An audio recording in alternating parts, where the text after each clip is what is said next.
Welcome to this episode of the B2B Marketers on a Mission podcast, and I'm your host, Christian Klepp. Today, I'll be talking to Bill Rice. He's the principal consultant at Bill Rice Strategy Group, where he helps fintech companies scale their sales and revenue growth by implementing lead generation strategies. He's also the founder and chief revenue officer of Kaleido, a digital marketing agency that specializes in helping mortgage lenders and law firms develop effective lead generation strategies. Tune in to find out more about what this B2B marketer's mission is. Okay, Mr. Bill Rice, welcome to the show, sir. Thank you. It's a pleasure. Right. Great to be connected. Great to have you on the show because, man, we are going to talk about a topic today that I think, I don't say I think, I hope B2B marketers out there are going to listen carefully and they're going to take notes. Or if they don't want to take notes, they're going to activate their transcription software and read that afterwards, right? Because we are going to get into a topic today that I think is going to be really helpful to the audience, right? So, let's dive in. Okay. Right. So, Bill, you're on a mission to help B2B companies to reach their potential through innovation, collaboration, and excellence. So for this conversation, as I said, let's focus on a topic that I think is extremely useful to B2B marketers, right? And that is how to create a 90-day B2B marketing plan to achieve fast and predictable growth. Let me just repeat that in case people didn't hear. How to create a 90-day B2B marketing plan to achieve fast and predictable growth. So let's kick off the conversation with two questions, and I'm happy to repeat them, okay? So first question is, why do you think this approach is digestible and more likely to succeed? And the second one is, where do you see B2B companies falling flat with their marketing plans? Yeah, absolutely. So in my experience, I found that the 90-day plan and that time period in particular is optimal. So it's kind of the Goldilocks scenario. It's not too long and it's not too short. It has some nice features to it. 90 days is something that most of us can sort of envision, and it gives us the opportunity to plan. Meaning, it's a little bit too long for you to just kind of wing it and do some things and sort of be very tactical. So you do have to do a plan, but it's also short enough that you have to be discerning. You have to be focused in order to get things done. Can't just throw everything in the kitchen sink into the plan. And that really goes kind of to the second question: is what do they often mistake, or how do they fall flat? And this is kind of where I came to using, especially as I start engagements, making sure that we start with a 90-day plan, is because oftentimes marketing organizations have a tendency to make plans too big, too large. They try to sort of achieve everything, and they don't do a really good job of time bounding things, figuring out and understanding how much they need to kind of set up foundationally to even be effective at any of their campaigns. They often don't actually plan out campaigns in a sort of an organized way. And so they just sort of start throwing things at the wall, start running some Google ads, or start doing some email outreach. And it's very haphazard. They don't have a good understanding of what they're trying to achieve, what the metrics might be early on to see if you're getting traction, because ultimately we often don't succeed immediately. We start to look for sort of trend lines and indications of traction, and then those things we optimize and ultimately, hopefully, are able to scale. And so that's where I think these things work together. It gives us a really sort of tight, functional, time-bound way to go at what we're trying to achieve, but at the same time sort of prevents the age-old, common mistake of trying to do everything at once and being too big in your planning. Yeah, man, that last point really resonated with me because once upon a time, I was a product marketer in a Fortune 500 company. And this was one of their best practices is to come up with a 5-year plan, right? And as you can imagine, Bill, you know where I'm going with this. The 5-year plan was 100 slides long, right? And we spent at least 4 to 5 months working on that plan. Yeah, and so Right? much changes in that time period. Absolutely. And I'm sure we'll get into this a little bit, but just Yeah. like AI burst on the scene and sort of changed everything in the landscape. So there's always these little market factors. We had back in, and this is something that affected me personally in our agency, but 2007, 2008 in the US, we had a financial crisis that like changed all of the assumptions. So although I'm not against sort of having a big vision and planning forward, in out years or whatever, but putting sort of too much credence in that can really be, it can set you up for mistakes because all those assumptions are probably going to change on you. Absolutely, absolutely. And I think the other, and I believe that was your point too. The other problem with that is if you spend so much time planning, that basically opens the door, especially in larger organizations and smaller ones too. It opens the door to analysis paralysis and Yeah, opinionitis, yeah, right? for sure. Yeah, Yeah, absolutely. absolutely. Yeah, no, I think you can really get lost in that. You can also lose your edge, right? I mean, you're spending so much time, and I see this a lot with marketing directors and senior level marketing folks, or even folks that are new to an organization. A lot of times they haven't done sort of the nitty gritty hands on stuff. So as they get into being strategic, because their role demands that, they don't have enough sort of tactical knowledge to know if those who are supporting them, maybe an agency or other marketing personnel, are doing the right thing, right? They just don't have a sense of that. So I think being too strategic, you can kind of lose that edge of like what feet on the street marketing can accomplish or should be accomplishing, or what tactics you should be using.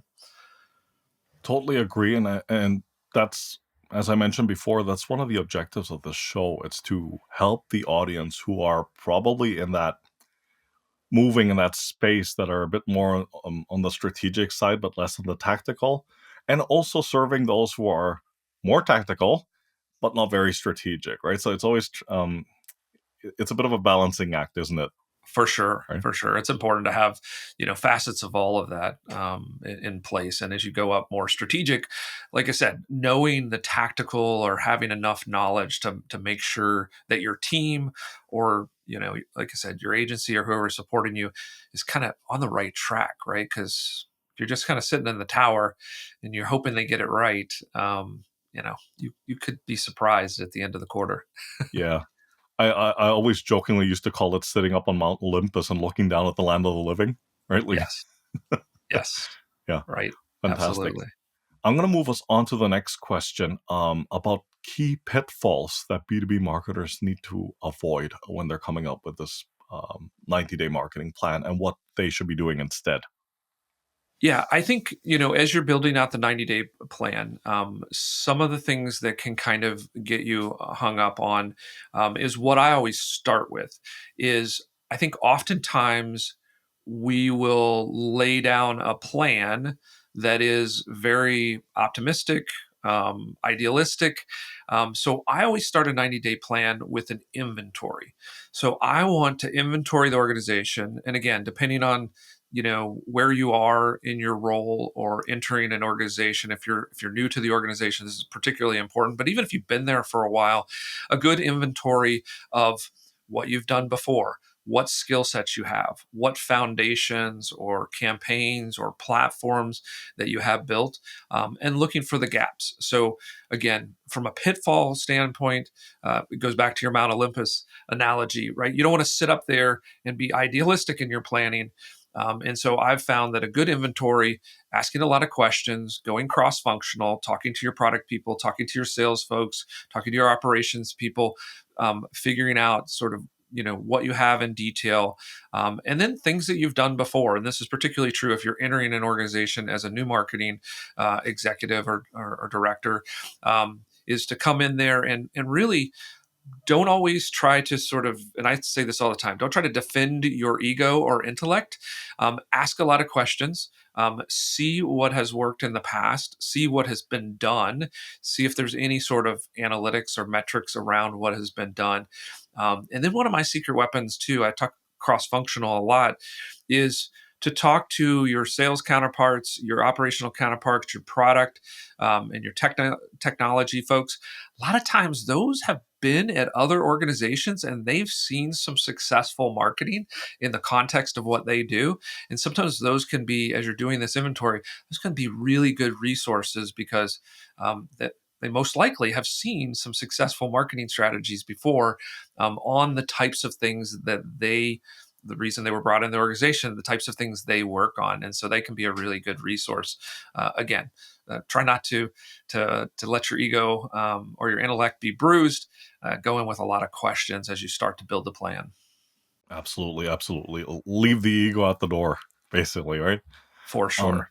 no, I think that's a really good point, and I'm sure you'll agree. It's important to find, for lack of a better description, internal champions that will also advocate this. Not necessarily advocate you, but if you use this more collaborative approach where you get other members of other business units or departments involved in the process, they will feel like they have a stake in this, right? As opposed to, oh, yeah, marketing's doing something, not sure what it is, right? Or they're asking for our feedback about something, right? Like, then this is the more collaborative approach where they bought in because you're asking for their opinions, you're asking for their input, things of that nature.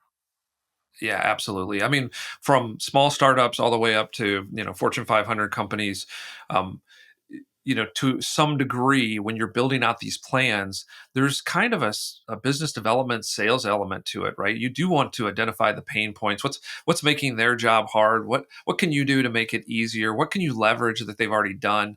I think that's a really kind of important skill, to hone, as you go in there to again to figure out, in a sales sort of way, what are their pains, what's their vision, what are they looking to do, and that can be really helpful to nurture that champion sort of and collaborative sort of mentality, as you start to build these things out.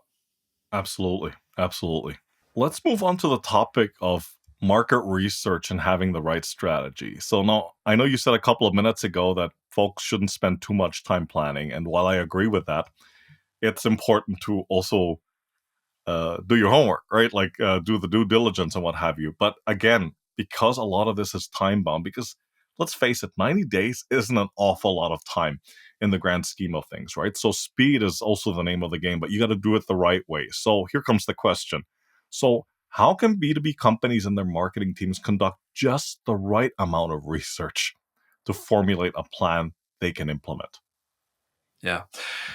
So obviously, I come from the perspective, of an agency, and so we have multiple clients. So one of the things that we do right off the bat is sort of, and now this is done in Notion, so it's digital, but we create a file, right? We want to create a file that gives us context, around that company. So in that file is competitive research, product information, positioning, messaging, all those sorts of things. So even as an internal marketing director or executive, I think it's really important to have those materials at your fingertips. So as you're building new campaigns or you're building new marketing plans, you have a deep familiarity or you've already done the base research on the product, where it sits in the market space, how the audience, is resonating with it or a position. Because again, in B2B, there could be a lot of different, phases to where your organization and your product is. Like, is the market, aware of the problem? Are they aware of the solution opportunity? Like, where are you in that cycle? So I think it's really important from a research perspective, and this takes a little more time at the beginning, is to sort of assemble that core base around messaging, product information, how you position, how you want to position. And then, of course, those things you gathered in the inventory, what sort of platforms do you have available, in order to run your campaigns on? Do you have a CRM that will allow you to run outreach campaigns? Do you have the capabilities to run, LinkedIn campaigns? Are you reliant on paid advertising? Have those sorts of things, like I said, assembled, in that file, I think is really important. And then the other thing that just necessarily needs to be added is AI has changed this immensely. So I can go in, and this is getting better. I mean, the ChatGPT just, I think yesterday, released a deep research tool that allows you to even do more of this. But one of the things I love to do with AI is have it as a research assistant. So not only can it kind of go out in a more efficient way than I could searching the web and doing competitive, but it can now also do some reasoning and some thinking. And then my favorite application of this is to actually give it a role. So this could be a role inside the organization as the product manager, could be a role as a potential ICP or ideal customer profile, and then ask it questions. So an interview that I wouldn't necessarily get the opportunity to do, or it wouldn't be time efficient, I can give ChatGPT or my favorite generative AI tool a role, and then I can interview that person and get a lot of good information.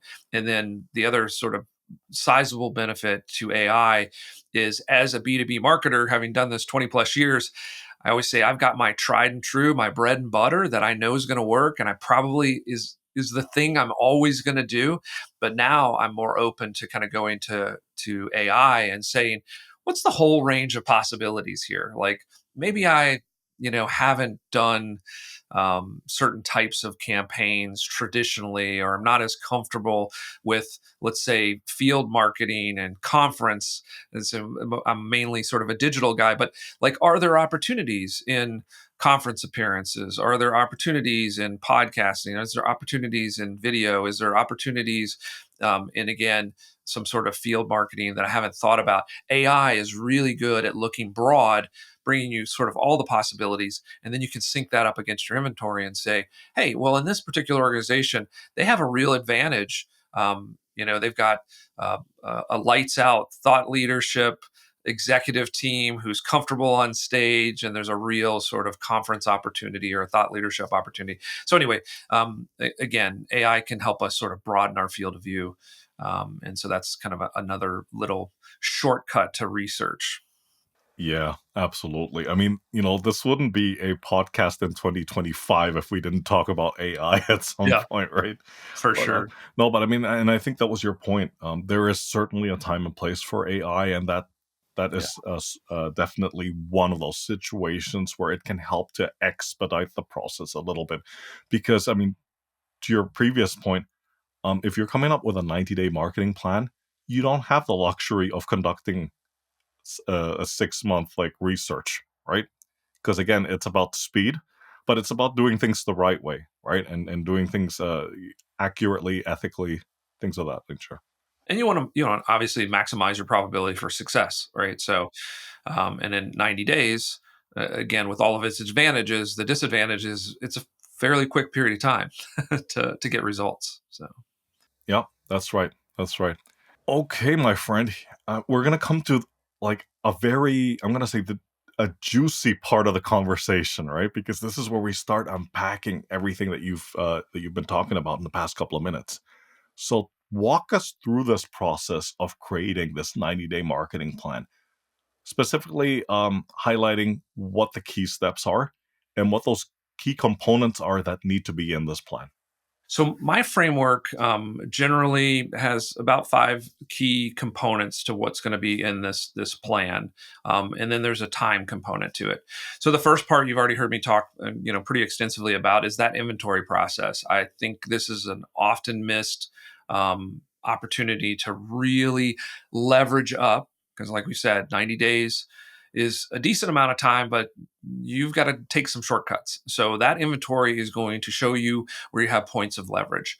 And then the second thing goes around, and at the top of every one of these programs, and planning documents, if you will, there should be some very specific set of SMART goals. So we talk about specific, measurable, achievable, relevant, and kind of time bound. And time bound sort of is inherent in the 90-day plan. But I reiterate this sort of that SMART framework is a good way to make sure that you have some goals in there that are well articulated, because too often this is where you drift off into the Mount Olympus and you get too lofty and the plan becomes too big. So I think the SMART goals helps, again, keep some constraints on this because they're necessary.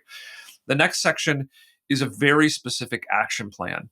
And in this action plan needs to be who's going to do it, and what are they going to do? So oftentimes we're really good at putting together lists or outlines of like, hey, we're going to do all these things. But then the missing component and where we often fail is we're not really sure who owns that. So that can be just a misstep of like no one grabs the ball and runs with it.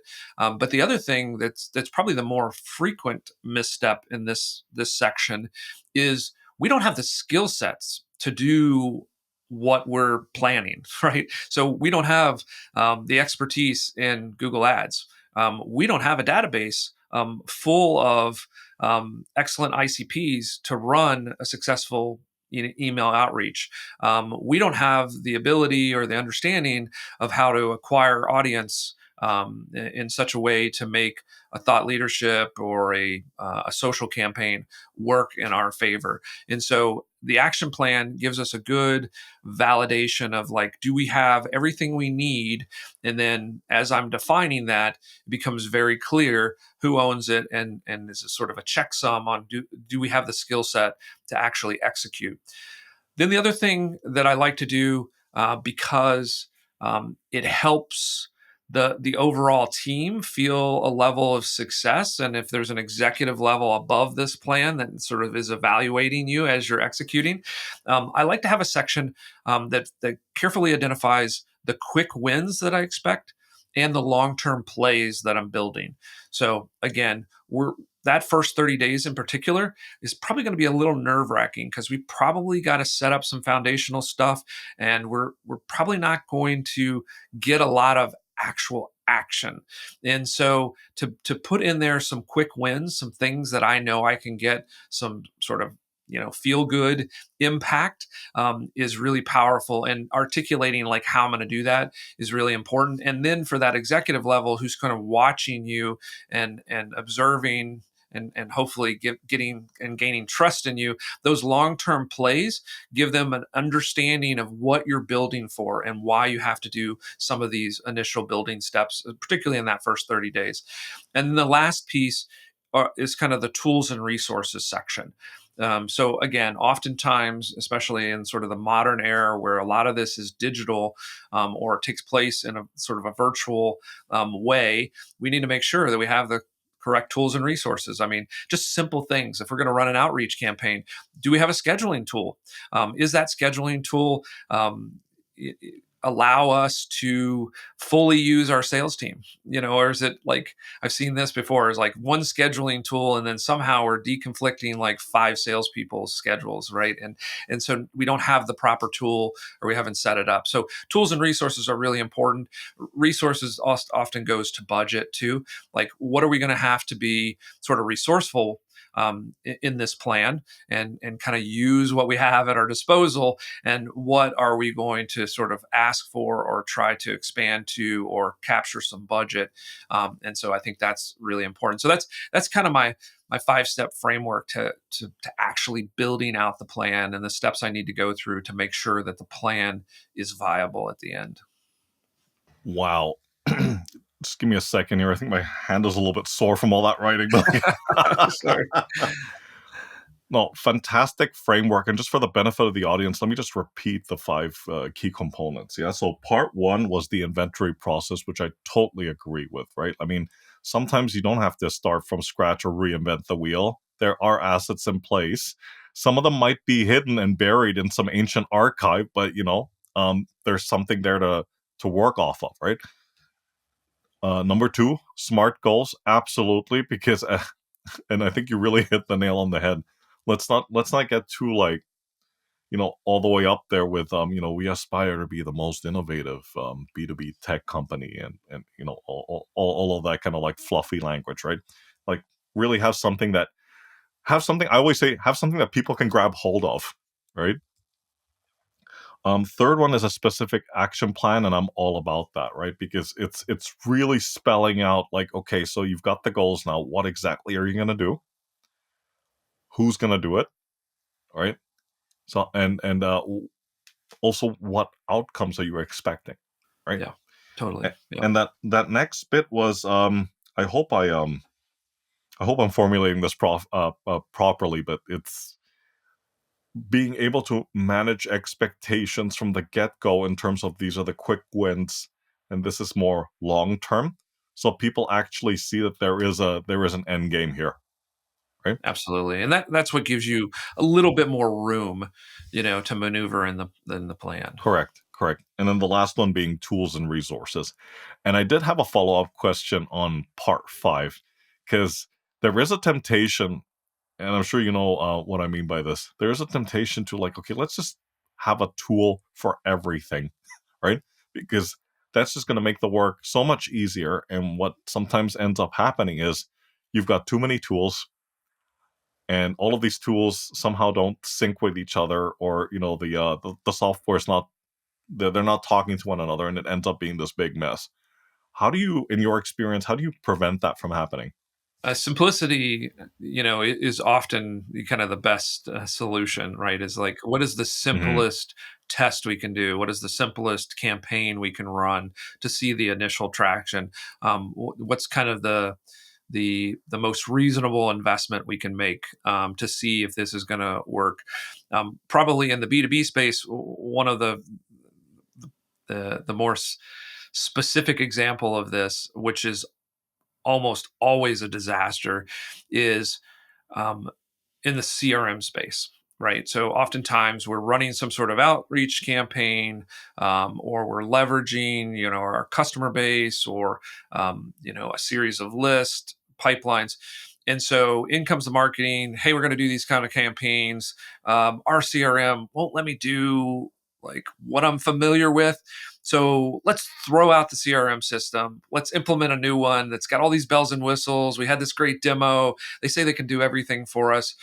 And the fact of the matter is, in the CRM marketplace in particular, which I think, and this stat I think is still accurate, it is the largest, meaning the most solutions in a software space, like by like exponential amount. So there's so many different solutions, but they're roughly all, you know parity. They're all about the same, right? So on the tools front, what I often say is, how can we use the least amount of tools, the least amount of complexity? And again, it goes back to your inventory. Let's leverage the resources and skill sets that we have. Because if you have someone administering the CRM, or you have all your salespeople on a CRM, and you want to do some outreach to maybe an age set of leads in that CRM, so it's past deals that you've tried to work on, or clients, or you want to engage new folks, like, I bet someone in that organization, who probably is deeply seated in that CRM, can help you do what you're trying to accomplish. Or if not, like, again, be flexible. So I think on the tools front, I think you've hit on a really important problem set, to try to avoid is, let's not get too complex. Let's not assume that any technology is going to be a panacea and do all my work for me. And let's try to use the simplest and the least amount of complexity inside of this 90-day plan. And then from there, we'll know exactly what we need to leverage and scale. I think at that point of trying to scale something, that's where technology becomes a big leverage point, and you can be a little bit more considered in sort of analyzing the technology. But most everything you need to do, especially in your first 90-day plan, you probably should be doing less with tools and technology. Absolutely, absolutely. Do not be seduced by the shiny Yes. objects, right? Oh, for sure.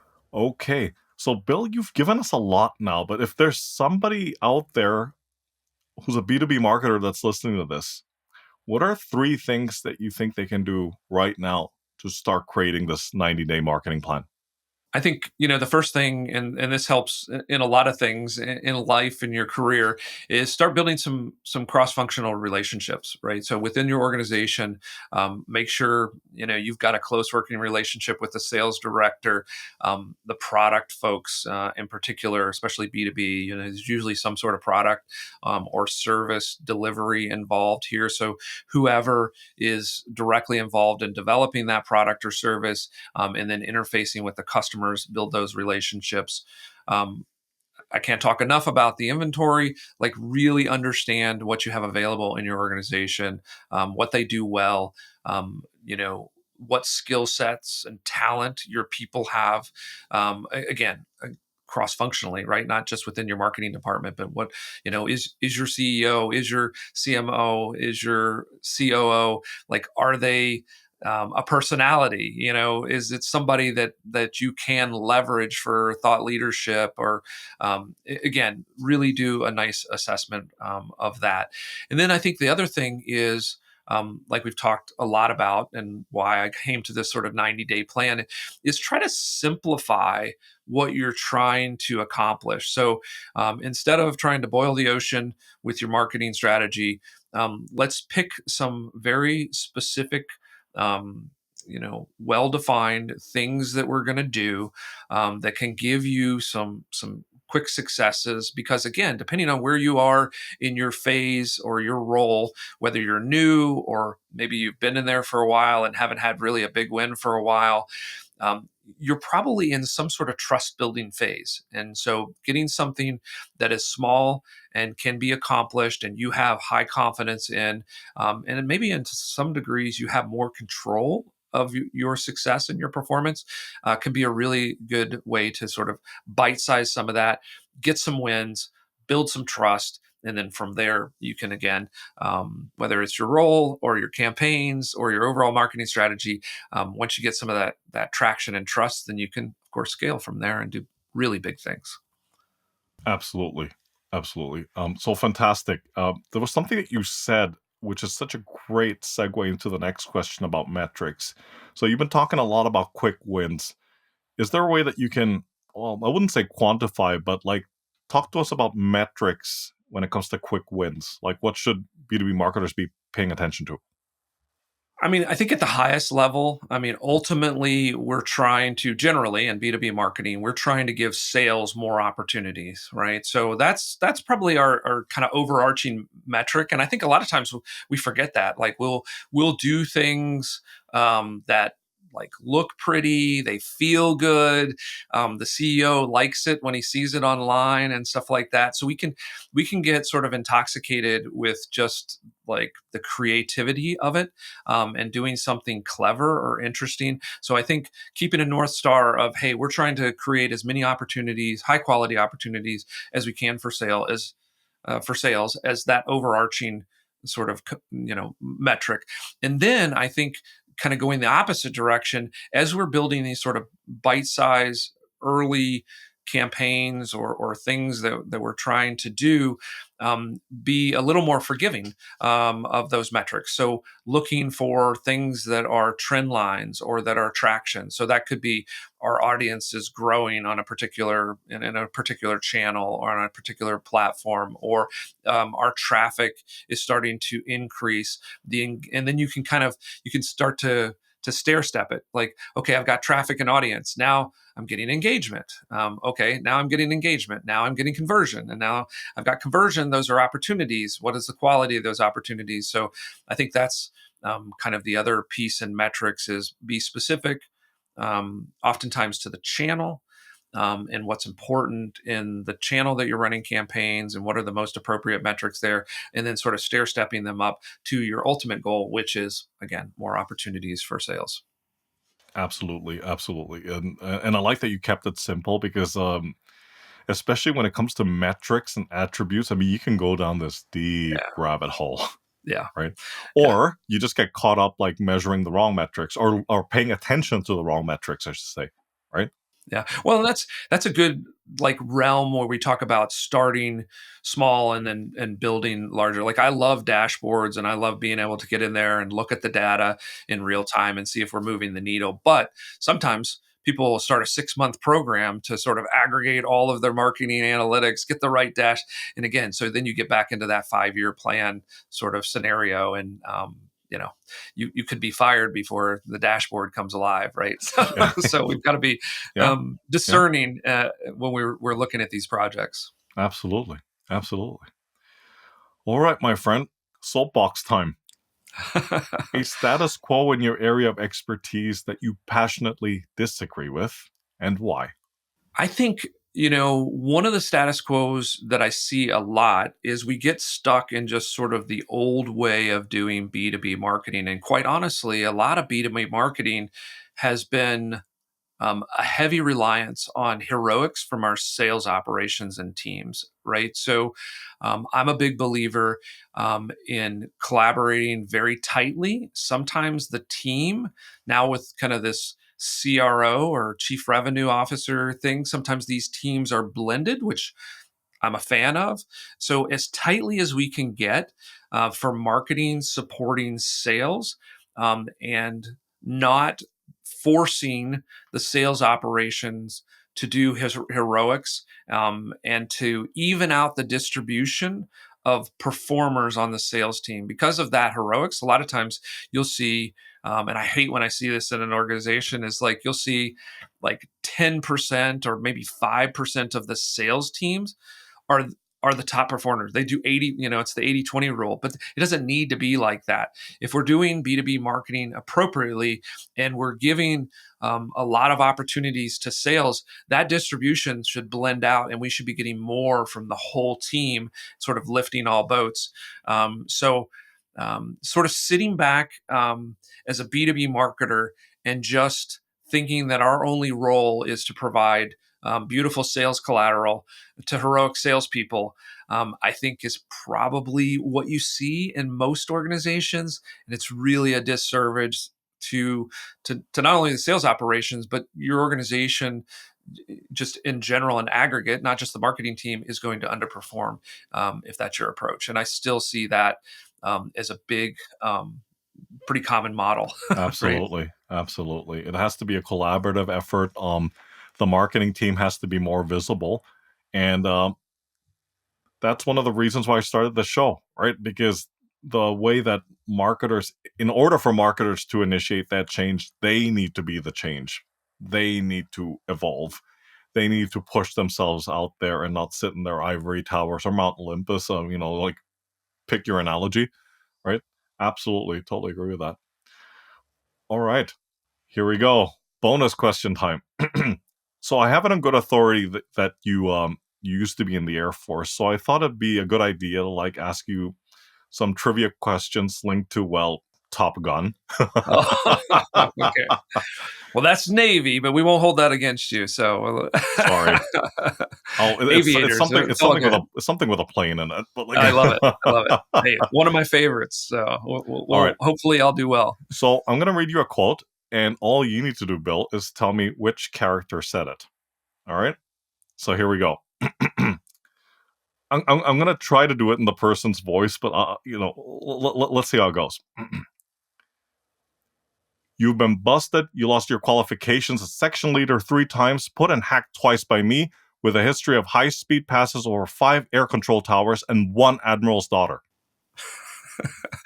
I'm not going to get his name right, but it was the commander on the aircraft carrier right after he and Goose did their high-speed pass. No, the flyby. Yes. Yep. Yes. So the character's name is Stinger. Stinger. And okay. Played by the actor James Tolkien, who today is 92 or 93. Wow. Yeah, Right? he always played a tough guy. I liked him. Always. He's a good actor. Yeah, and at least in Top Gun, he had the cigar in his mouth, right? So, Yep. Which would not have flown. no. I mean, So, by today's standards, I mean, just the thought of smoking in an aircraft carrier, right? Like, yeah, I know. I was an Air Force officer, and it was even back in the day. And I'm older, but even back in the day, it was kind of frowned on to smoke. Period. And yeah. then in those kind of facilities, like the and I'm not a Navy guy, obviously Air Force, but I do know that like the number one like worst scariest thing is a fire on a ship. Oh yeah. So I guarantee you that was not standard protocol. There are some clues. Yeah. But like, thank you for being such a good sport. My apologies for mixing that up. But like, Oh no, it's all good. It's all good. I've fantastic. got yeah. I won't go into. I've got some funny stories around that. So, but I'm sure you do. I'm sure you do.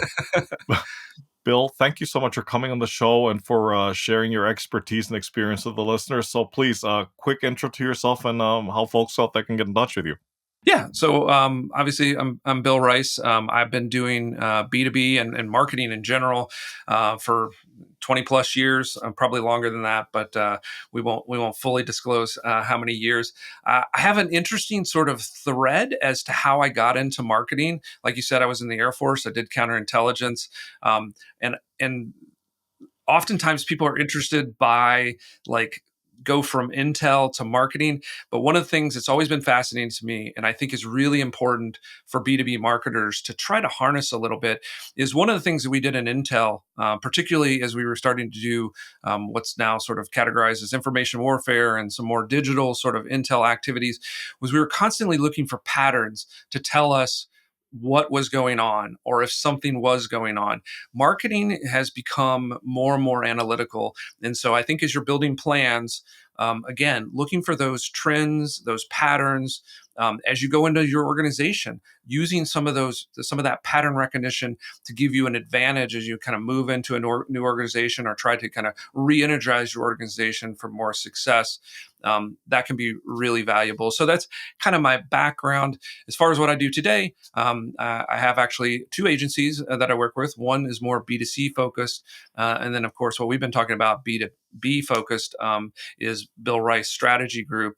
And in the context of that, we help organizations come in there, build those strategies at very different levels and phases, right, all the way from strategic planning to full execution. And so we love it because we get to see a lot of different use cases and examples, and particularly we focus generally on fintech. And so that's a really exciting space right now. We're seeing blockchain, we're seeing AI, we're seeing all kinds of almost a full transformation of a lot of our financial services and financial institutions and infrastructure. And we're heavily involved in that. And it's sort of fun space to be kind of on the edge as we move forward and doing marketing for those really interesting innovations. Fantastic, man. That's a heck of a background story. But how can people get in touch with you? Yeah, so there's really kind of two ways. Obviously, you can go to billricestrategy.com. That's our website. I encourage people to get on my newsletter, myexecutivebrief.com. The neat thing about that is we're constantly trying to equip executives, whether this is a space you're moving into, to really give you that full view, because we're curating sort of the most important things and trends that you need to be on top of. And then, of course, LinkedIn. I'm very active on LinkedIn. You can find me at Bill Rice. I was early. So if you search for Bill Rice, you're probably going to find me relatively quickly. Always involved there, doing both video and content to try to give back as much as I can. I love the education portion of what I do. So you'll definitely find me and can interact with me on LinkedIn. Fantastic, fantastic. Bill, once again, thank you so much for your time. Take care, stay safe, and talk to you soon. All right. Awesome. It's been a pleasure. Thank All you. right. Thanks. Bye for now.